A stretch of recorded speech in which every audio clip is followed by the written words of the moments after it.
This is Statewide. I'm Sean Crawford. Coming up this hour, a small town at the center of a big controversy over whether or not to house the state's first privately operated detention facility for undocumented immigrants. We'll also tell you about a group that won't see the same bump in pay from the state's new minimum wage law. We've all heard about the dwindling bee population, but some researchers have a new approach to measure the impact. So if all of these beekeepers, as they go through their hives, collected information for us and then sent it to us or uploaded it to this database, it would allow us to see not just a local snapshot of what's going on in Champaign-Urbana or in Chicago, but actually get to see what is going on across the state. Also a story about Illinois school districts and just how long students are required to be in class each day, and a fight that pits academic freedom and free speech on college campuses. That and more this hour on Statewide.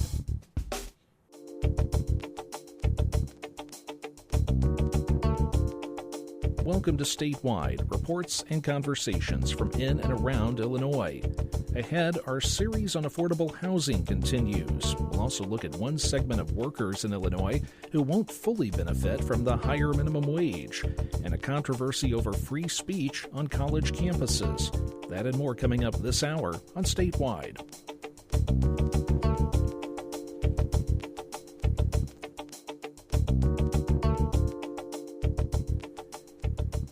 Getting us started this week, spring has returned to Illinois. With it comes April showers, May flowers, and of course the bees that help those flowers grow. In recent years, though, bee populations have been dwindling for largely unexplained reasons, and if the trend is not reversed, supply chains across the country could suffer shortages of food from apples to avocados. But one graduate student at the U of I Urbana-Champaign is out to stop that by arming beekeepers and concerned citizens alike with data. Our reporter Sam Dunklaw sat down with the entomology student Jacob Torres to talk about his work assembling a beehive database. Jake, let's dive right in. Can you tell us a little bit about what you're trying to do with this bee database? Yeah, so in general, the Dolezal Bee Research Lab, we focus on trying to understand landscape-level predictors of what exactly affects honeybee health, which means that we like to ask questions like what practices work in certain places that might not work in others, and what beekeeping features are associated with better bees. However, honeybee health is a very complicated topic to tackle or problem to tackle because it's not just one factor that impacts it directly. It's actually a lot of different factors, including pathogens, pesticides, the microbes in their guts. So being able to understand how these interactions impact honeybee health is extremely complicated and requires a huge number of hives to collect data from to be able to accurately understand. In the last several years, we've been hearing a lot of news about things like collapsing hive syndrome. All of a sudden, there's all these bees, and then all of a sudden, there's not. Did the impetus for this come from any of that, or can you talk a little bit about the origins of all of this? Yeah, so over the past couple of years, like you mentioned, there's been a lot of stories that talk about this decline in bee populations across the country and also across the world. So it's a little bit different. There are native bee populations and there are honeybees, and both populations are seeing a decline. With Bombus affinis, which is the rusty-patched bumblebee, that was listed here in the United States as an endangered species, and that was the first bee to be listed on there. So this has been happening due to several different reasons, which aren't completely clear yet.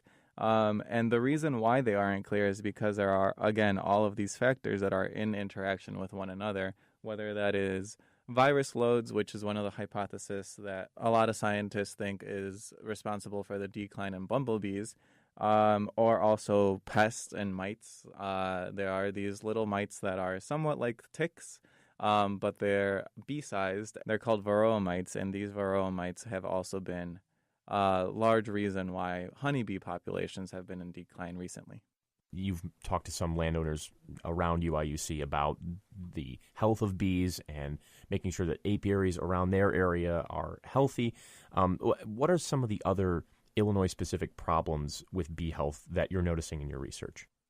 So right now there's actually this pest that new to Illinois beekeepers. It's called small hive beetle, and it is a pest that has been creeping up from the south, and due to climate, it hasn't been able to spread all the way to the northern region of Illinois. However, every year we have been seeing that it spreads a little bit more, and this hive beetle takes over the honeybee hive and will start eating their resources, but also it'll start laying larvae throughout the comb.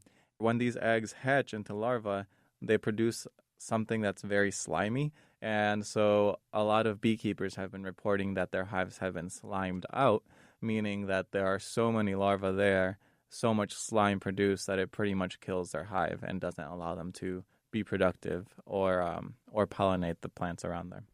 So in talking about those sorts of problems, how do you and your team propose that a bee database can, sort of start to address some of those things?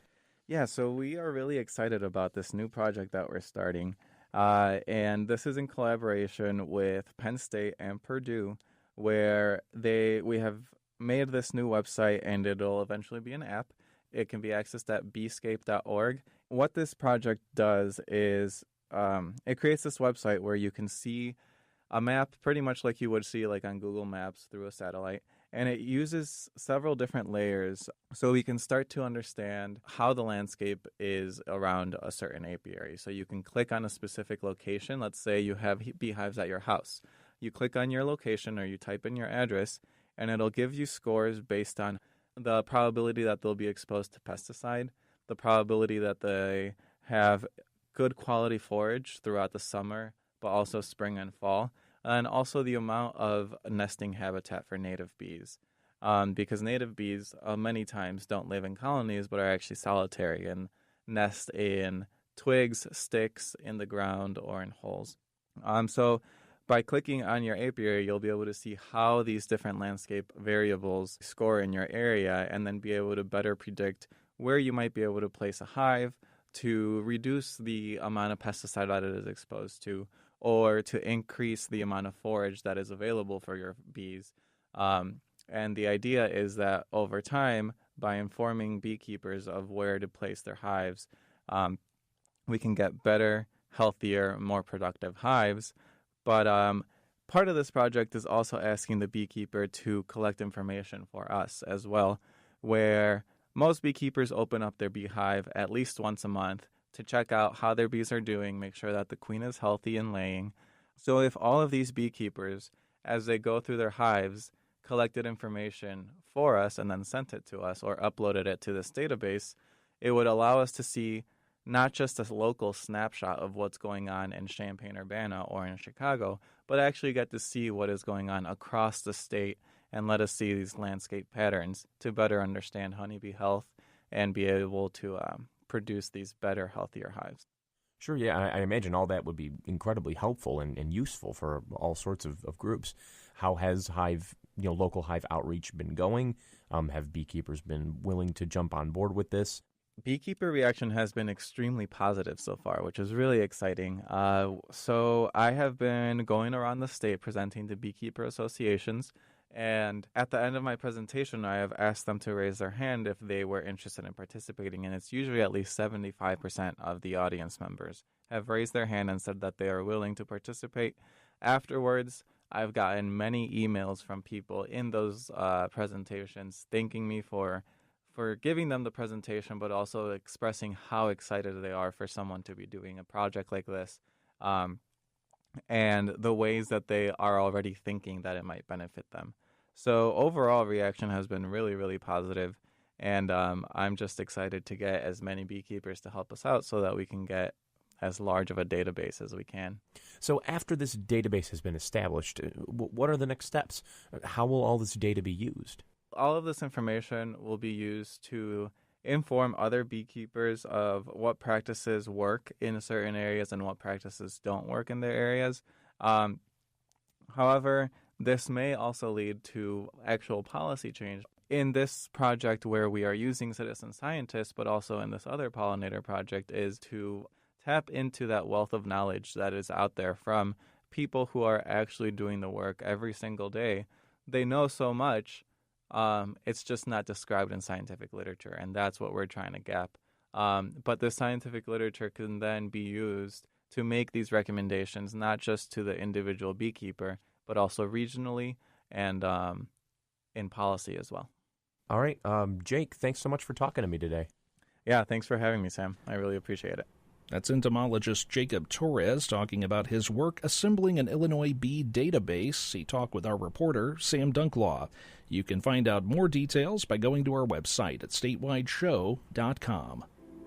A reminder, we're on Facebook. You can like us there and also follow along and keep up to date on what's going on with Statewide. Look for us on Facebook.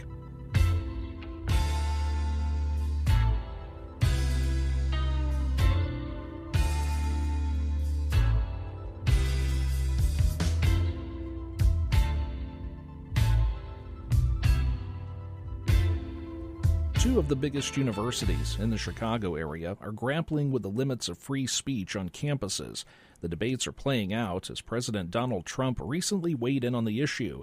He says he wants to withhold federal funding for schools that violate free speech rights. Universities say that's a bad idea and that they should handle this situation themselves. But as Kate McGee reports, many students are not satisfied with how universities are responding. Hey, ho, ho! It was a sunny, frigid February afternoon on Northwestern University's campus, a cold day to hold a protest. But it didn't stop the couple dozen students from marching, their breath visible as they chanted. The students want Northwestern to remove a visiting scholar from campus. His name is Satoshi Kanazawa, a professor from the London School of Economics. He's published scientifically debunked papers with titles like "Why Are Black Women Less Attractive Than Other Women?" and "Are All Women Essentially Prostitutes?" We are here today to demonstrate that we won't stand for this. We are here today to teach and to learn together, and we are here today to demand equitable and transformative change. More on that story in a bit. Just last week, the University of Chicago had its own free speech debate bubble up. Students there spoke out against a white law professor after he used the N-word in class. It's something the professor has done for years, using the word as an example in a lesson. The University of Chicago said faculty can choose what ideas to express in the classroom and how to express them.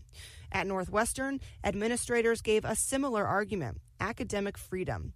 Kanazawa's ideas are protected, even if they're considered hateful. John Holloway is Northwestern University's provost. Protection doesn't mean that we sit by and accept them, but that if we disagree with them, that we mount an academic case of why those ideas are bad. That's what a university should be doing. Holloway says Kanazawa wasn't vetted enough by the psychology department, but he isn't teaching or conducting research.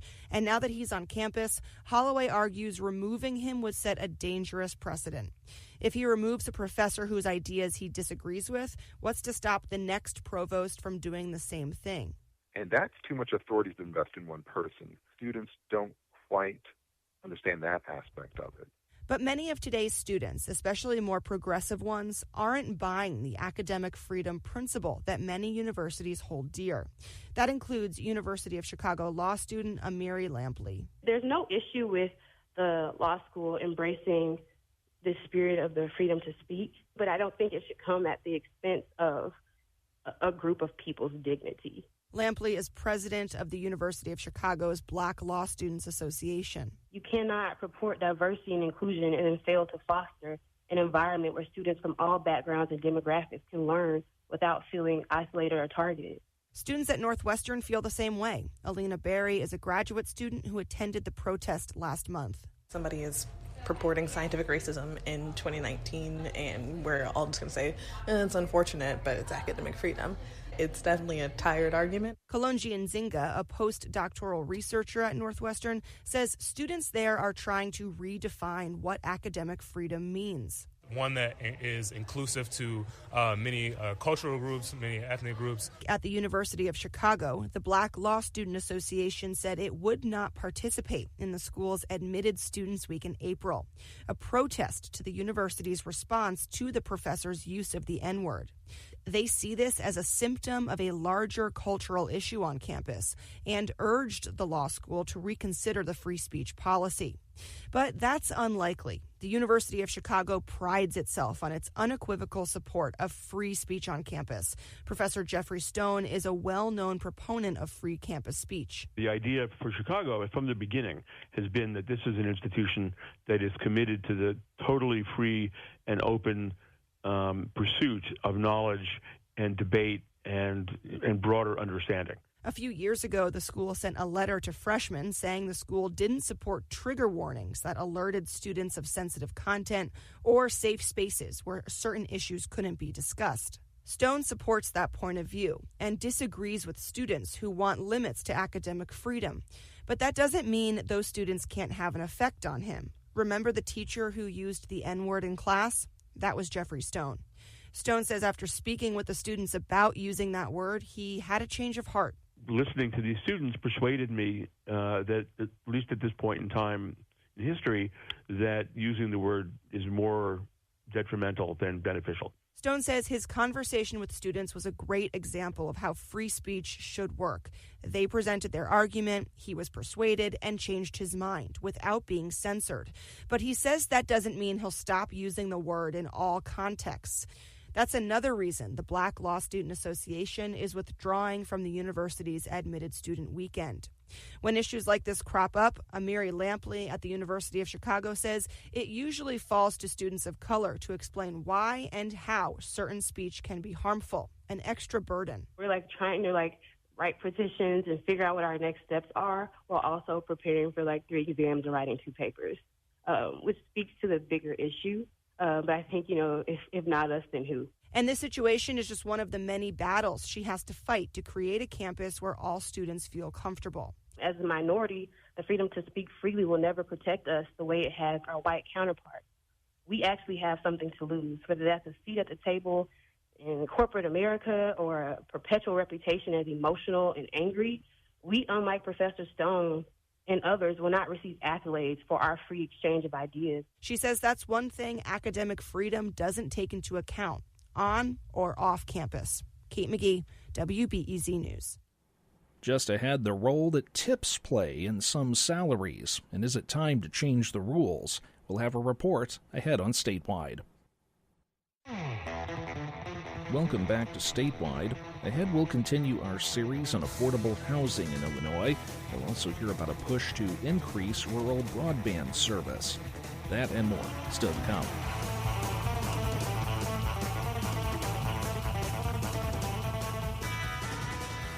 Governor J.B. Pritzker recently signed into law an increase in the state's minimum wage, but restaurant servers, bartenders, and others who depend on tips say it's not a full victory.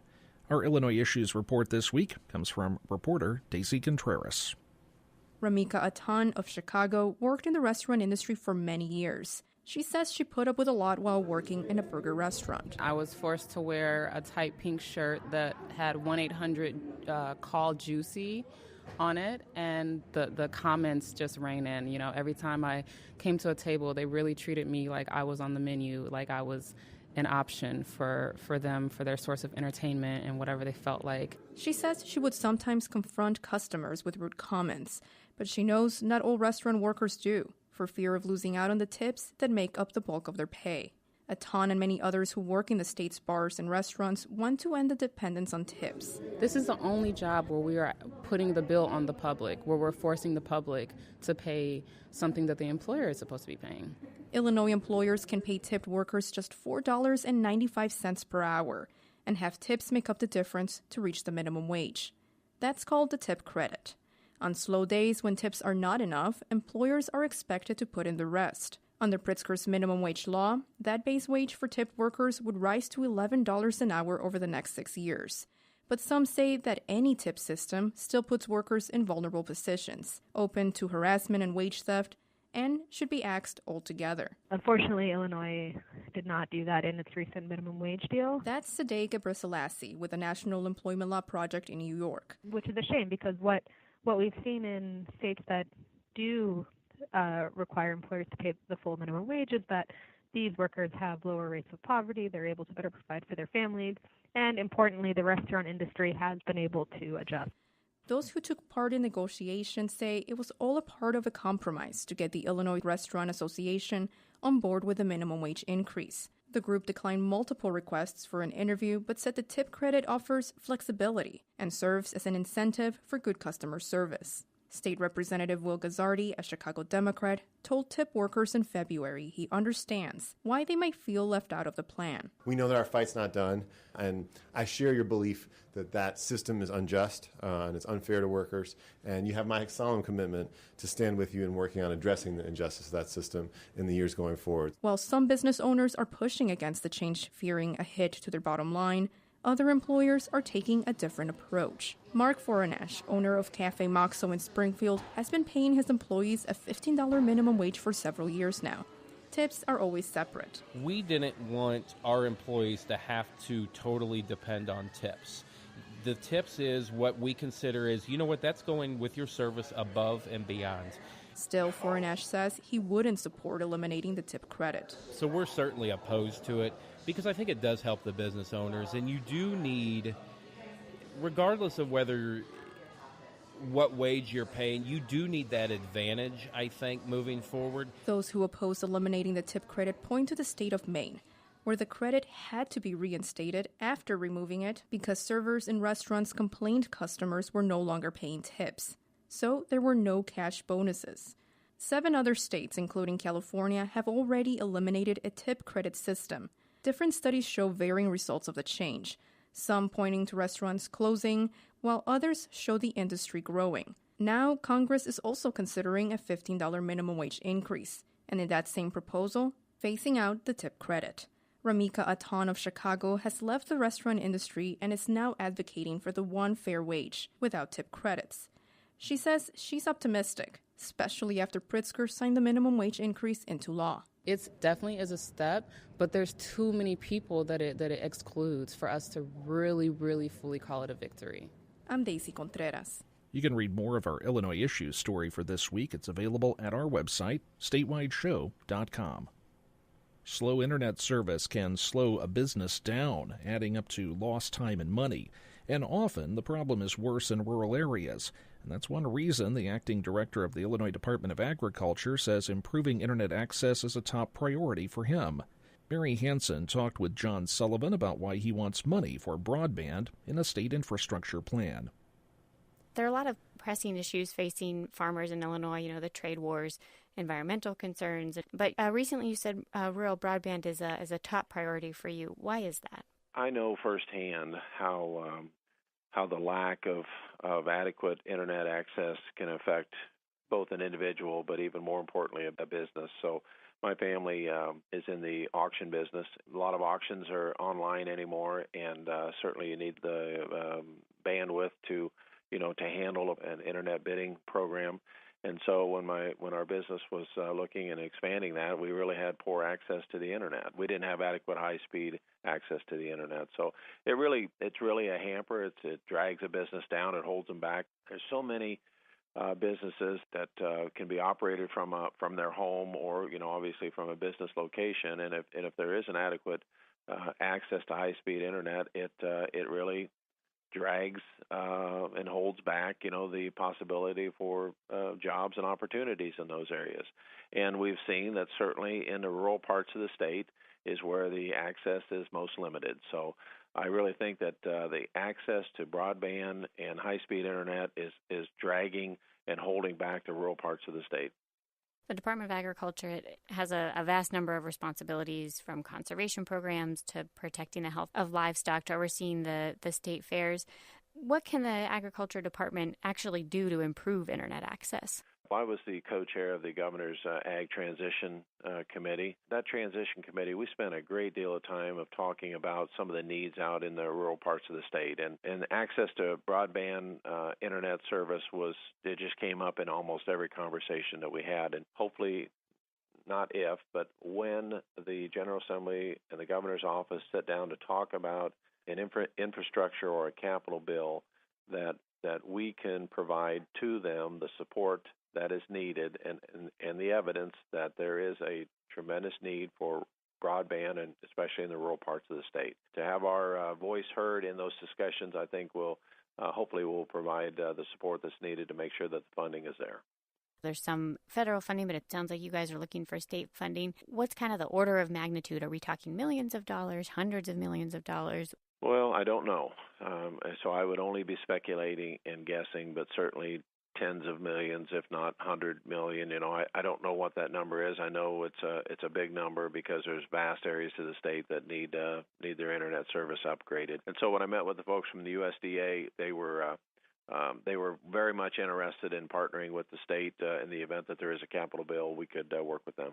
Are there particular areas of the state that you want to focus on where there's little to no access? You know, I haven't seen a map of the state as far as access or lack thereof. Just in, my conversations with individuals, especially on the ag transition team, we had folks from all over the state. This was on everybody's radar. So northern Illinois, southern Illinois, east and west, it seemed to be a problem in all parts of the state. That's the acting director of the Illinois Department of Agriculture talking with our Mary Hansen. And you're listening to Statewide. Most Midwestern states license and regulate midwives who are specially trained to handle out-of-hospital births. Illinois is not one of them. Advocates say that's created a problem for mothers who want a home birth. Carrie Vickery is vice president of the Illinois Friends of Midwives, which is an advocacy group. She spoke with Side Effects Public Media's Christine Herman about why she considers the home birth situation in Illinois a maternity care crisis.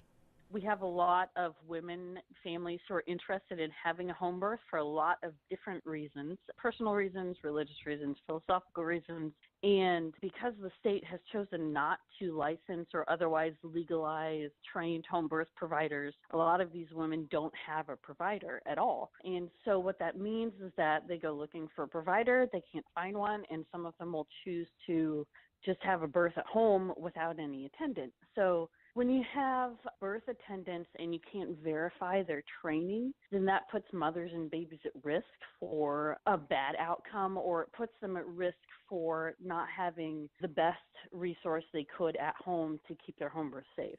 Because as it is, there are home birth midwives who work in Illinois, but you're saying licensing them would help that system to be regulated so that it wouldn't be essentially an underground market? Correct. And what we have now is an underground market. The committee that would be formed with this joint resolution that the Senate just passed would provide the General Assembly with a consumer-focused, evidence-based solution to the home birth issue here. Why do you see this as an important first step toward your end goal of having Illinois license home birth midwives? Various groups have been working on licensure for more than 40 years. What I've seen personally, what I have gathered from talking with the people who've come before me, is that there are various groups, but usually the medical societies, who persistently choose not to work with us on language that would hopefully come to a bill that would be acceptable to them, acceptable to consumers. And so the hope is that this resolution would bring together the different parties who feel that they have an interest in home births and in mothers, and kind of force them to come up with language or actually to discuss what the real heart of the issue is. Do you have a personal interest in this issue as well? Have you had a home birth yourself? Well, all three of my births were planned with home birth midwives. My first birth actually was a transfer from home, non-emergent, to the hospital, and everybody was fine. And we did that under the suggestion and guidance of our midwives. What would you say to someone who says, why don't these women just have their babies in the hospital? Because sometimes we hear it described as, well, home birth would be safer if midwives were licensed. But then we have the American College of Obstetricians and Gynecologists. Their position is the safest place for a baby to be born is in a hospital. What's your response to that? Well, there are always going to be families who choose for their own personal religious reasons, their philosophical beliefs. Sometimes it could be trauma-related to not go back to a hospital. And here in Illinois, nurse midwives are licensed as nurses to be able to attend home births. I think there are a couple of nurse midwives, like literally a couple, it's like 3 maybe, in central Illinois. But their ability to attend is pretty limited by whatever their licensing rules are. So that means that women still don't have access to midwives just because there aren't enough nurse midwives who are able to attend home births. So when you have a group of people who you know will not choose to go to the hospital, I think it's far safer to make sure that they have licensed providers than it is to just say, well, you shouldn't do that, and we're not going to give you any access to any kind of a trained provider. That's Carrie Vickery with Illinois Friends of Midwives, speaking with Side Effects Public Media's Christine Herman. When it comes to addressing homelessness in Illinois, one issue stands out. For many working families, housing just isn't affordable. Steph Whiteside with Illinois Newsroom talked with one family, and she has this report. The Stevens family first became homeless when their landlord refused to make repairs to their home. Our roof was a joke. Our roof had a big old huge hole in it, gaping hole. And when it snowed, we had snow in our kitchen. Jenny Stevens, her husband James, and their 2 daughters were living in a small town in central Illinois. The family relied on the money James brought in working in the fast food industry for minimum wage. James would need to work 99 hours a week to afford a 2-bedroom apartment in Illinois, based on research done by the National Low-Income Housing Coalition. The town they were living in didn't have a code enforcement office, so Jenny called DCFS for help. The agency sent them to a shelter. And I'm like, well, why'd I call you guys if this is your only option? Because I could have done this on my own. I didn't want to become homeless. To make matters worse, the shelter the Stevens were staying in was nearly an hour away from James' job. Every little ounce of his money was going in the tank. Camille Doris, executive director of the Southern Illinois Coalition for the Homeless, says this situation isn't unusual. If, say, for instance, you're making minimum wage or something close to minimum wage and you're trying to afford a 2 or 3 bedroom home, eventually the bottom is going to fall out. And we still don't know the full scope of the homelessness problem. What we find is a lot of times people will not go to a shelter. They will choose to stay in their vehicle, in a tent, couch hop, whatever they need to do to keep their jobs. That creates problems because HUD, which funds public housing programs, doesn't consider someone couch hopping or crashing with friends to be homeless. For Doris, whose agency relies heavily on HUD funding, that means they can't help a lot of the people who need it. We have about 700 people that walk through our doors on a yearly basis that we cannot house. We don't have a place for them. We don't have the type of program that they need. The Stevens qualified for a Section 8 housing voucher, but having a voucher doesn't mean there's a unit available. We were starting to look, but, people that take HUD vouchers is kind of hard to find. Even though they give you a list and stuff, but sometimes they say, well, I've got too many people right now that's using HUD vouchers, and I don't have anything right now. There are only 35 affordable housing units for every 100 Illinois families considered extremely low income. That's based on numbers from Housing Action Illinois. People oftentimes wait, and they try to find a place that they can move into, someone that will accept a Section 8 voucher, and they can't. And then sometimes they just flat out cannot find a landlord that will accept it. The Stevens did eventually find help, moving to Southern Illinois and getting transitional housing from the coalition. Right now we have a great landlord and all that, and they come in and fix things. Like many Illinoisans, the Stevens will benefit from legislation raising the minimum wage to $15 an hour. But data from Housing Action Illinois shows that, on average, you'd need to make over $20 an hour to afford a market-rate apartment. Bob Palmer is their policy director. For some people, it means that they'll no longer have a cost burden and that they'll be able to pay, 30% or less of their income to afford housing, and that's a good thing. Other people, the increase in minimum wage is not going to be enough to ensure that they have affordable rental housing. The wage increase will phase in over 6 years, and Palmer says housing costs are expected to continue rising over that time. Camille Doris, whose agency is tasked with housing people in the meantime, worries that current policies don't do enough. Sometimes I think we put a Band-Aid on that problem and say, oh, problem solved, for now. But we see those same people coming back through after a certain amount of time because they've not been able to be successful. They've been basically set up for failure. I'm Steph Whiteside, Illinois Newsroom. Illinois Newsroom is a public media collaboration covering education, politics, health, and the environment.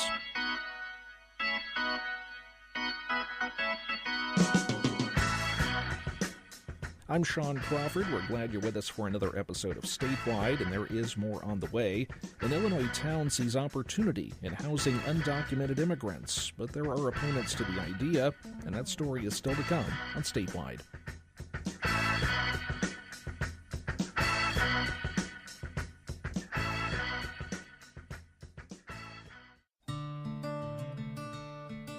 We're back on Statewide, and still ahead, an Illinois town and the controversy there over a plan that could bring a detention facility for undocumented immigrants. We'll have that story. Up next, Macon County officials got a chance to plead their case this week for a piece of Governor J.B. Pritzker's promised infrastructure plan, but lawmakers had something to ask of them in return. Mary Hansen explains. After listening to stories of crumbling roads and bridges, Democratic State Senator Martin Sandoval asked the Decatur mayor and the county board chair, would they support a 25-cent hike in gas taxes to pay for the repairs? And would they lobby their representatives to do the same? Decatur Mayor Julie Moore-Wolf said yes, with a caveat. I just need to make sure that there is not perhaps a guarantee, but a good formula that allows for sharing, and we know that our portion of that money will come back here. She's a Democrat, though her office is technically nonpartisan. Macon County Board Chair Kevin Greenfield, a Republican, says he would be okay with raising the gas tax, too.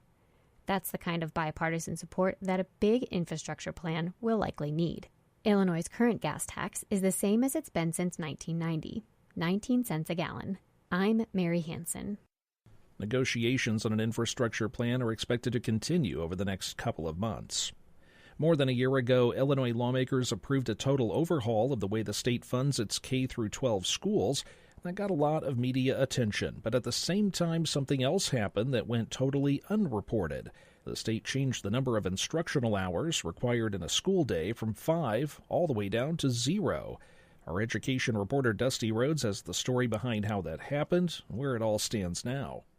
Let's be clear, the new law didn't force any changes, so most districts carried on with their usual schedules. And as soon as the teachers' unions noticed the 5-hour requirement had been dropped, they began to lobby to reinstate it. But by that time, a few districts had embraced the new flexibility and didn't want to give it up. That left the State Board of Education caught in the middle. I sat down with Amanda Elliott, the board's director of legislative affairs, to learn more. The school code used to require 5 hours of instruction per day. That requirement was sunset in the evidence-based funding law and then repealed in a subsequent trailer bill. So it disappeared when we passed school funding reform? Well, in the trailer bill. So it was no longer a requirement after funding reform. There have been questions about how did that happen? Like, how do we go from 5 clock hours required to 0 clock hours required and apparently nobody noticed? Was that just an oopsie? What happened? Evidence-based funding was a large piece of legislation negotiated over several years, and the section that authorized school funding included the 5 clock hours. So when we changed the formula, that requirement was removed from the school code. So it was a long, arduous process, and the formula changed multiple times. There were several iterations of the bill that were filed over several years. In one of the later changes, switched from funding based on average daily attendance to funding based on enrollment, right? And so that kind of explains why average daily attendance, the clock hours, slipped out. Well, we still collect average daily attendance for some other calculations, but the clock hours specifically were included in the same section as the previous funding authorization. So when people noticed that clock hours had disappeared, some superintendents like that. I mean, at first blush, it could sound crazy. You aren't required to be at school. So what were schools doing instead? We found that many districts were primarily using flexibility this winter for e-learning days for students. E-learning means doing their homework online when it snows. Yes. We heard from districts that they saw this as an opportunity to allow more use of dual credit classes, internships, career-based learning experiences. And so there's a lot of excitement about what this could mean for schools and students in Illinois. But now there's legislation that's going to restore the clock hours. So I remember at the table was a representative from the state's largest teachers union and a representative from some of the most well-financed school districts that would be able to take advantage of all this flexibility. Where do we end up? The amendment reinstates the 5 clock hour requirement and allows for exemptions from those hours in 4 key areas for students who are enrolled in dual credit, those participating in career development experiences, those participating in apprenticeships, and those participating in blended learning programs. It also expands the e-learning pilot from just 3 districts to any district statewide. All right, so it kind of resets the clock. Clever. Except that now everybody can do e-learning. Yes, the amendment was adopted by the Senate Education Committee and still needs to be reviewed by the full Senate and the House before it goes on to the governor for signature. I'm Dusty Rhodes. Amid dozens of new lawmakers at the State House, a few fresh faces are beginning to stand out.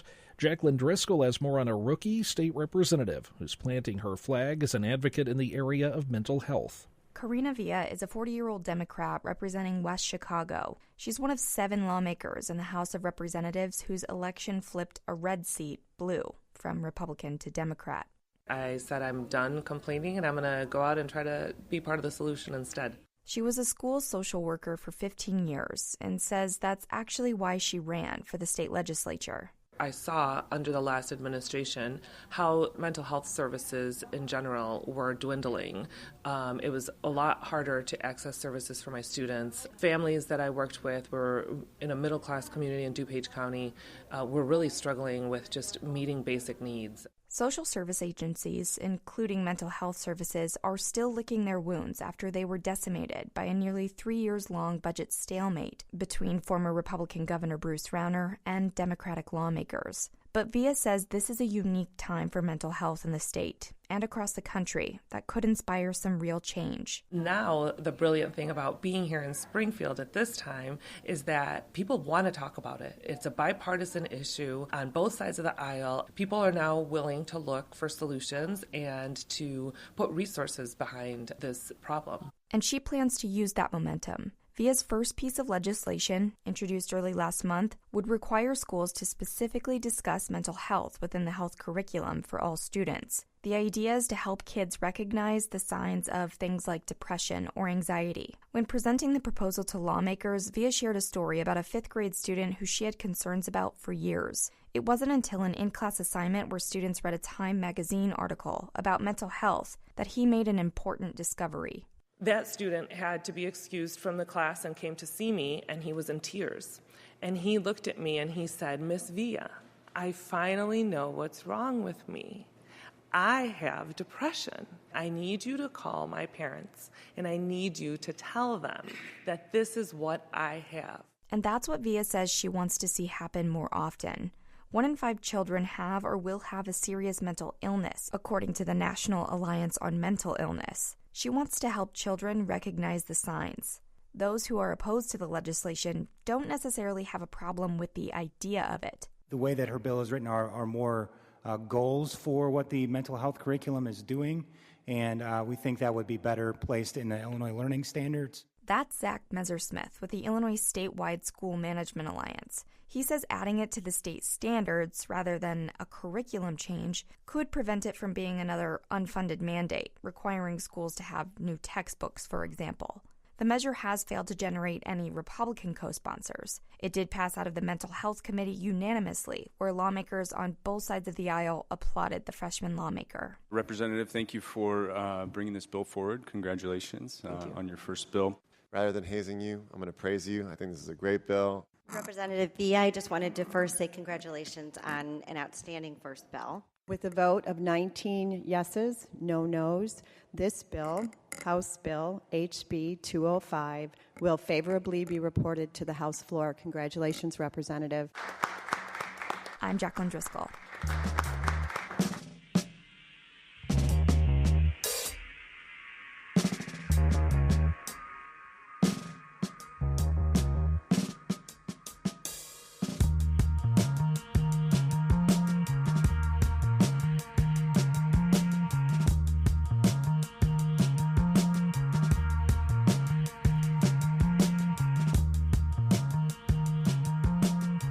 listening to Statewide.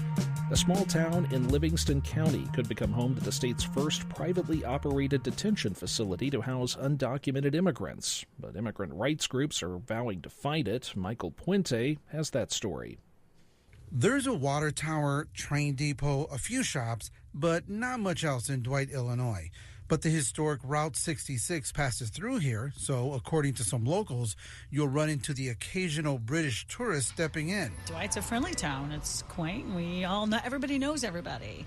We can walk on downtown and not worry or have a threat.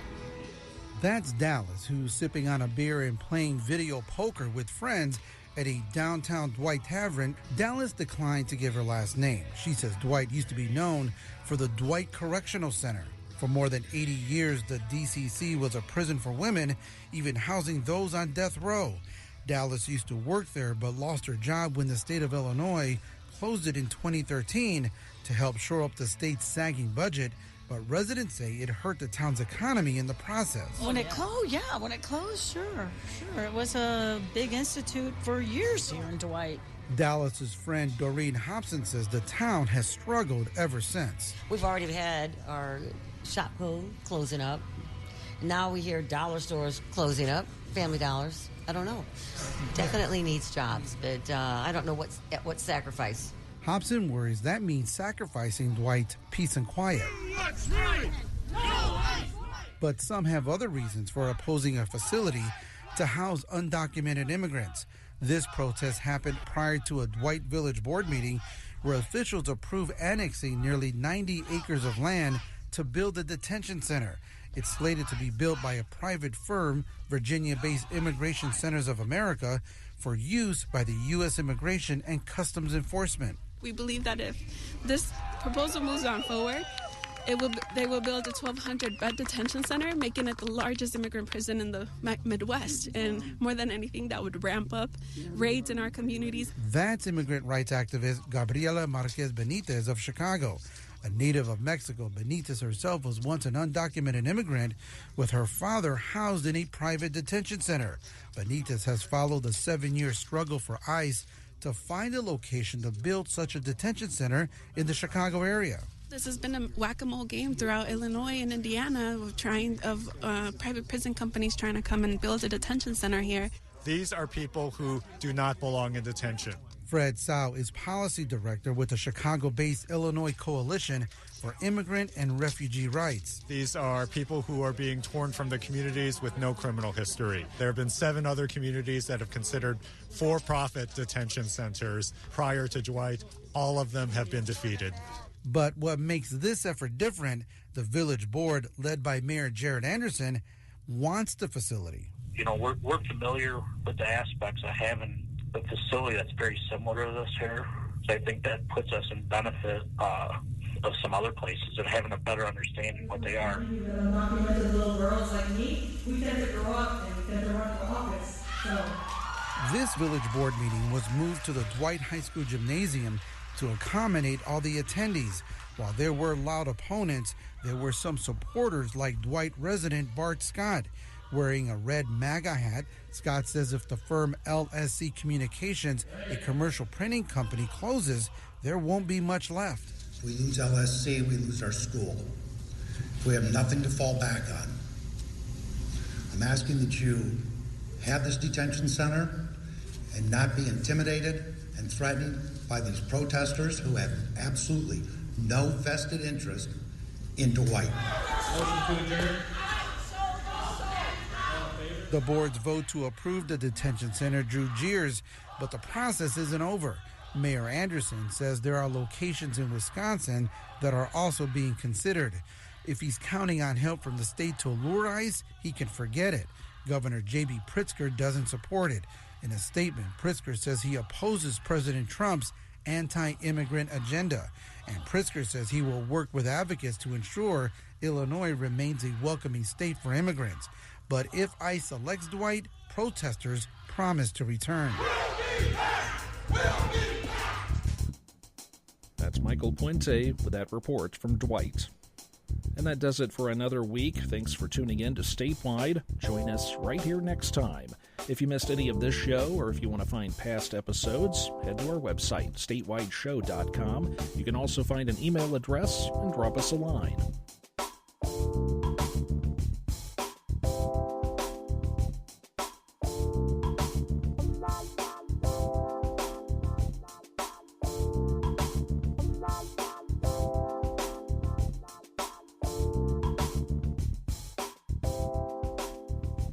I'm Sean Crawford. Statewide is a production of NPR Illinois with help from other Illinois public radio stations.